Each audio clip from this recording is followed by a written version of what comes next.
Rumba is above all spiritual music.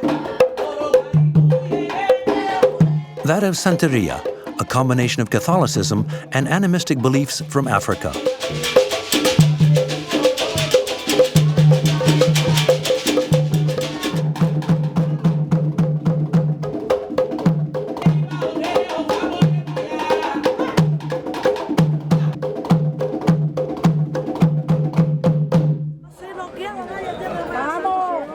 Since the crisis in the 1990s, Santeria has never been so popular. In Cuba, there is the god that is Fidel, and now there is also Ochun, Yemaya, and all the other Santeria gods and saints. A little revolution that has turned the Callejon de Hamel into the place for rumba and the Afro-Cuban tradition, which is wonderful for Salvador, the creator of all these works. I think that in Cuba, there's a very interesting thing happening, which is that there's a lot of culture with African origins that has been imported to America and the Caribbean and to Cuba, where they have survived, where they are expressed, and where they flourish. I never thought when I started this job about doing something for tourists. And I'd never have imagined that a Callejon de Hamel would become so important, that it would become a temple to black culture.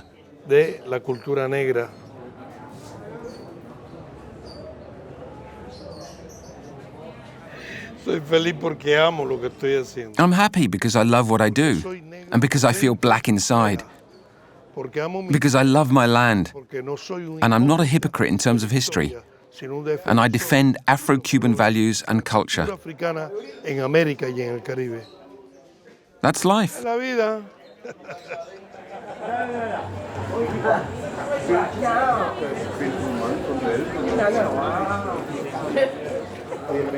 Hello and welcome. I'd like you to give a warm welcome to our rumba group. Rumba Morena.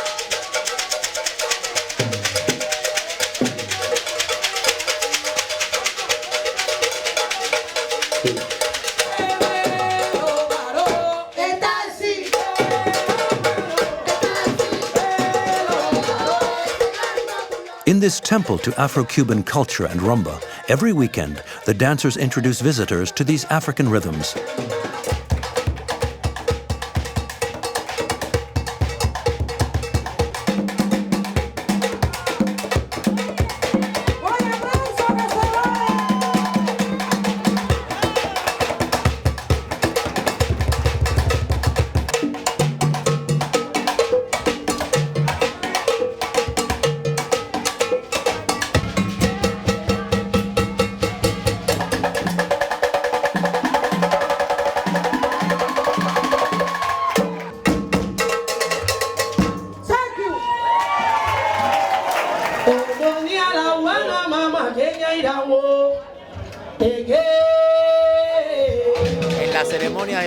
In Santeria ceremonies, the language spoken is known in Cuba as Yoruba.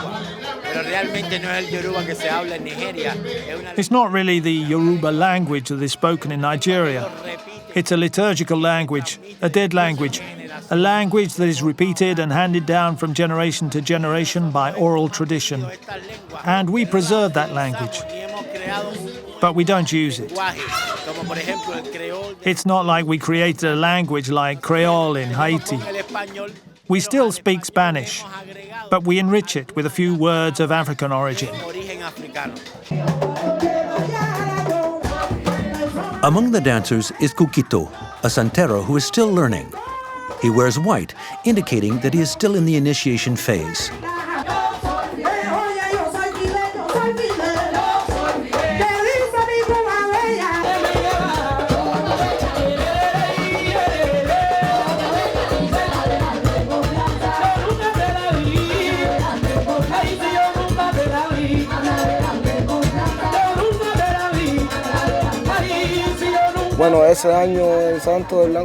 The year you spend in white is to purify you and make sure you get it all right.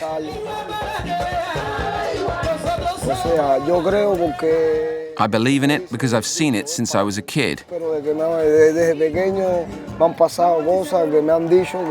And because I've always been at the ceremonies when the drums and mediums predicted things that actually happened.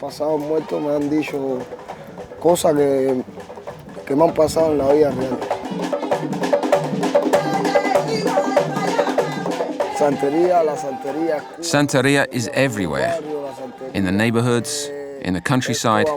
I can tell you that Santeria is the best thing in the world. You have to feel it, and you have to have it in your heart. Santeria means Cubanía. It's 100% Cuban.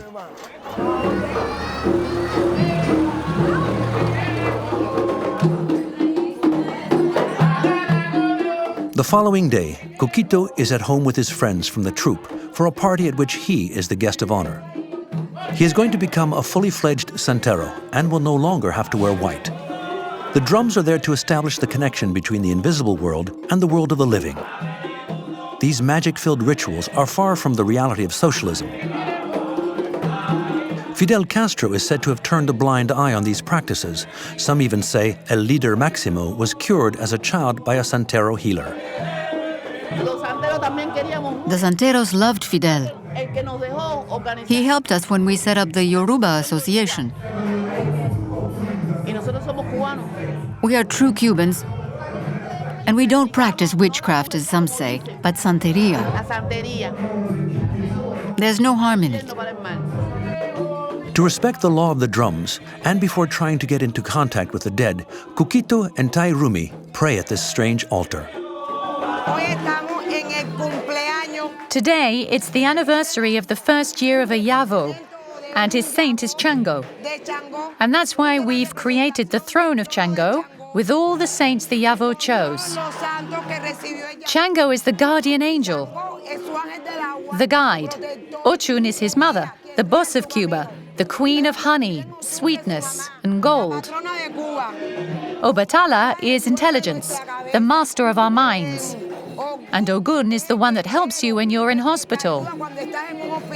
They're all important in one way or another. I love this religion. I was initiated 2 years ago, and I'm a disciple of Chango and Ochun.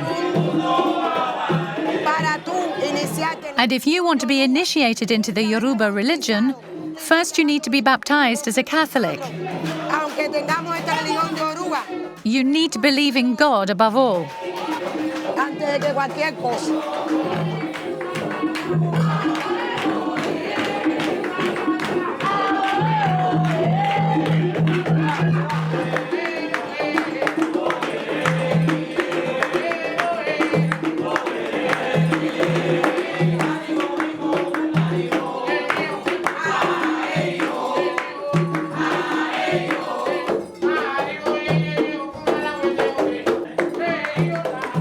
Through the voice of the drums, the saints call the Santeros to be in communion together.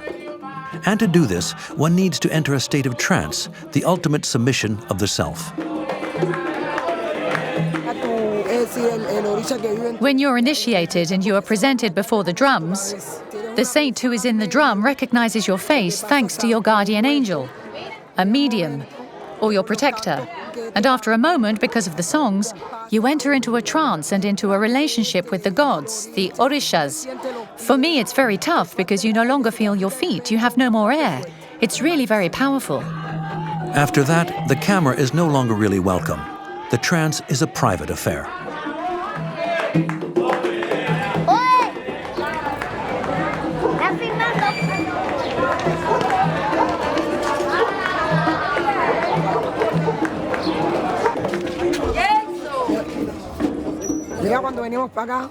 On the road, we bumped into another group of young people who were preparing to do the same thing. It's not the only drumming ceremony happening in Havana. Every day there are 10, 30 or 40 drum ceremonies across Havana. Before, because of revolutionary ideals, people hid themselves. But in fact, Santeria has always been practiced here, even during colonial times, when we were forced to go to the Catholic Church with the Virgin of the King or Santa Barbara.